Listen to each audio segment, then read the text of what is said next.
Stone valley resort ಪ್ರಕೃತಿಯ ಮಡಿಲಲ್ಲಿ ಭಾರಿ ಅದ್ಭುತವಾದಂಥ ಒಂದು ರೆಸಾರ್ಟ್ ಇದು.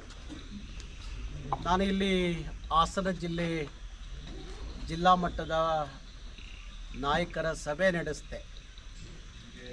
ಈ ಪ್ರಕೃತಿಯನ್ನು ನೋಡಿದಾಗ ಒಂದಷ್ಟು ಗಳಿಗೆ, ಒಂದಷ್ಟು ಹೊತ್ತು, ಒಂದಷ್ಟು ದಿವಸ ಇಂಥ ವಾತಾವರಣದಲ್ಲಿ ಬದುಕಿದಾಗ ನಮ್ಮ ಆಯಸ್ಸು ಜಾಸ್ತಿ ಆಗುತ್ತೇನೋ ಅಂತ ಹೇಳಿ ನನಗೆ ಅನ್ನಿಸ್ತು. ಕರ್ನಾಟಕ ಅಂದಾಗ ಅದ್ಭುತವಾದಂಥ ಇಂಥ ನಿಸರ್ಗದ ಸಾಲುಗಳು, ಬೆಟ್ಟಗಳು, ಗುಡ್ಡಗಳು, ಪ್ರಕೃತಿಯ ಸ್ವರ್ಗ ಇದೆಲ್ಲವನ್ನು ನೋಡಿ ಈ ರೆಸಾರ್ಟಿಗೆ ಬಂದಾಗ ನಾವು ನೋಡ್ಬೋದು. ಇವತ್ತು ತುಂಬ ಅದ್ಭುತವಾದಂಥ ನಾನು ನೋಡ್ತಾ ಇದ್ದೆ, 10 ನಿಮಿಷಕ್ಕೆ ಮಳೆ ಬರುತ್ತೆ ಮತ್ತು ಹೋಗುತ್ತೆ, ಅಷ್ಟೇ ಬೇಗ ಬಿಸಿಲು ವಾತಾವರಣ ಇಲ್ಲಿ ಸೃಷ್ಟಿಯಾಗತ್ತೆ.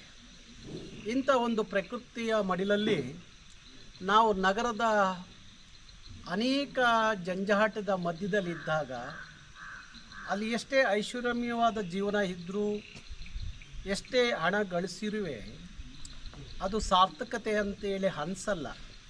ಆದರೆ ಇಂಥ ಪರಿಸರದಲ್ಲಿ ಬದುಕಿದಾಗ, ಇಂಥ ಪರಿಸರದಲ್ಲಿ ಕುಟುಂಬ ಸಮೇತರಾಗಿ ಬಂದು ಇಲ್ಲಿ ಒಂದಷ್ಟು ಕಾಲ ಕಳೆದಾಗ ಬಹುಶಃ ನಮ್ಮ ಆಯಸ್ಸು ಜಾಸ್ತಿ ಆಗುತ್ತೆ ಅನ್ನೋ ಅಂತ ಅನಿಸುತ್ತೆ.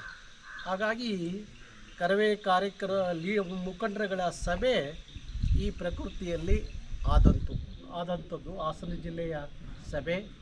ಹಾಗಾಗಿ ನಾನು ಕರ್ನಾಟಕದ ಕನ್ನಡಿಗರಿಗೆ ಹೇಳೋದೇನಪ್ಪ ಅಂದರೆ, ಒಮ್ಮೊಮ್ಮೆ ಈ ಥರ ಪರಿಸರದಲ್ಲಿ ಬಂದು ನಿಮ್ಮ ಬದುಕನ್ನು ಹಸನಗೊಳಿಸ್ಕೊಳ್ಳಿ, ಒಂದಷ್ಟು ಆಯಸ್ಸನ್ನ ಗಟ್ಟಿಗೊಳಿಸ್ಕೊಳ್ಳಿ ಅಂತ ಹೇಳಲಿಕ್ಕೆ ಇಷ್ಟಪಡ್ತೀನಿ.